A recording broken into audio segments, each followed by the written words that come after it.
बिस्मिल्लाहिर्रहमानिर्रहीम जी, मैं हूं ज़ुल्फ़िकार अली शाह और आप देख रहे हैं मरगला टीवी न्यूज़ चैनल। और हस्बीर भाई, सबसे पहले आपसे एक रिक्वेस्ट के जो नए हमारे देखने वाले दोस्त हैं वो हमारे चैनल को सब्सक्राइब कर दें और बेल आइकन के बटन को ज़रूर दबा दें ताकि नई आने वाली वीडियोज़ आप तक बर वक्त पहुँच सकें।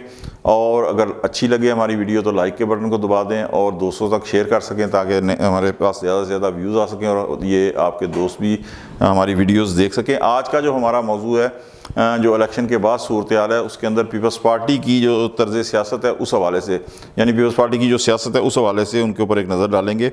पाकिस्तान की तारीख के अंदर अगर आप देखें ना, पिछले तमाम जितने इलेक्शंस हुए हैं तो हर इलेक्शन के बाद जनरल ज़िया के मार्शल के बाद चले निकालें कि 1988 के अंदर जो इलेक्शन हुआ तो पाकिस्तान पीपल्स पार्टी एक बड़ी मेजॉरिटी के साथ वो जीत रही थी, लेकिन जनरल हमीद गुल साहब मरते दम तक ये कहते रहे कि उन्होंने पता नहीं किसी नामालूम मुल्क व कौम के मुफाद के तहत ही पीपल्स पार्टी की अक्सरियत कम की है, तो सादा अक्सरियत पीपल्स पार्टी के पास नहीं थी। अच्छा, उसके बाद हर इलेक्शन के अंदर ही, हाँ, नवाज शरीफ साहब जब आते हैं 90 के और 96 के अंदर तो उनके पास अक्सरियत थी, लेकिन मोस्टली जो था वो किसी के पास सादा अक्सरियत का रिस्क नहीं लिया गया कि उनको दिलाएं।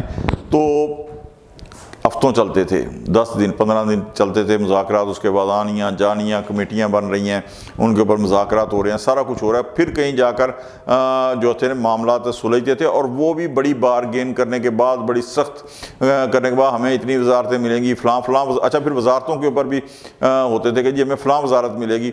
उसके बाद ये सारा कुछ तय होता था, उधर जा रही हैं कमेटियाँ, इधर जा रही हैं, वफ़द जा रहे हैं, फिर जाके कहीं ये होता था। लेकिन just after the election I think 4 या 5 रोज़ के बाद, तो उसके बाद पीपल्स पार्टी ने ऐलान कर दिया कि जी हम लोग नवाज लीग की हमायत करेंगे। और उससे पहले पाकिस्तान पीपल्स पार्टी, और ये धकेला है, मैं पहले भी एक वीलाग में कह चुका हूँ कि तहरीक इंसाफ ने अपने एक मुतकबराना जो रवैया है ना, उस रवैये की वजह से धकेला है पाकिस्तान पीपल्स पार्टी को नून लीग से इत्तेहाद करने की तरफ। वरना पाकिस्तान पीपल्स पार्टी की फर्स्ट प्रायोरिटी जो है, उनके लीडरों के बयान सुन लें या शेर अफजल मरवत साहब का बयान जो उन्होंने कहा कि जरदारी साहब ने कॉल करके कहा, वरना उनकी फर्स्ट प्रायोरिटी जो थी वो तहरीक इंसाफ ही थी। खैर, तो ये उन्होंने ऐलान कर दिया बग़ैर किसी मुतालबे के, बग़ैर किसी बारगेन के। क्यों कि अगर बारगेनिंग होती तो उसमें थोड़ा टाइम लगता है, वो नज़र आ जाता है कि जिस तरह मैंने कहा कि कमेटियाँ आ रही हैं जा रही हैं, तो उन्होंने ये ऐलान कर दिया। ये पाकिस्तान की तारीख में पहली दफ़ा हो रहा है, फर्स्ट टाइम। आप पिछला पूरी हिस्ट्री निकाल के देख लें कि किसी के पास अगर अक्सरियत हासिल हो जाती है तो ज़ाहिर है फिर तो उन्हीं ने गवर्नमेंट बनानी है। लेकिन 2018 के भी आप इलेक्शन देखें तो तहरीक इंसाफ तो एक बड़ी पॉपुलर जमात थी उस वक्त, लेकिन आप ये देखें कि महकमा ज़राअत कितना एक्टिव हो गया था। और उसके बाद जहांगीर तरीन साहब के हेलीकॉप्टर की परवाज़ें आप गिने कि वो कितनी थी और कितने दिन फिर भी लग गए थे इस चक्कर में कि कंफर्म नहीं हो पा रहा था कि कौन गवर्नमेंट बनाएगा।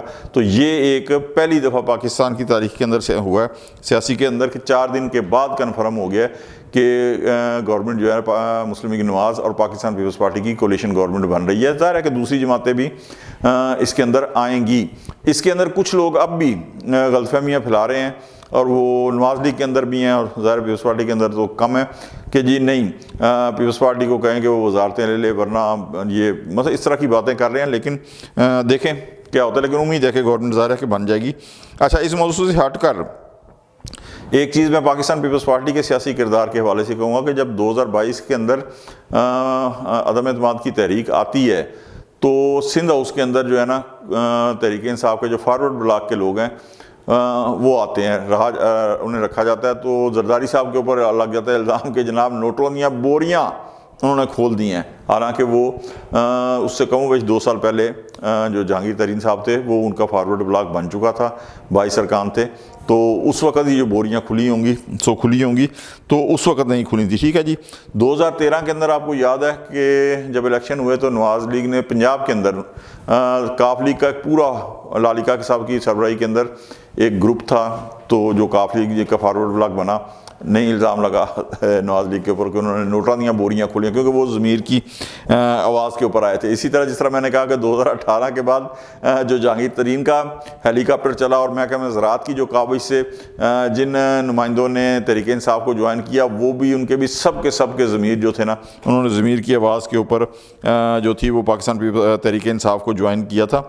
अच्छा, लेकिन अब भी आप देखें कि 2024 के इलेक्शन के बाद कई कौमी असम्बली के और पंजाब असम्बली के जो अरकान हैं जीते हुए आज़ाद, उन्होंने हल्का के एक कौमी असम्बली के जो तहरीक इंसाफ के हैं उन्होंने नवाज़ लीग ज्वाइन कर लिया, लेकिन सब ने ज़मीर की आवाज़ के ऊपर ये सब कुछ किया।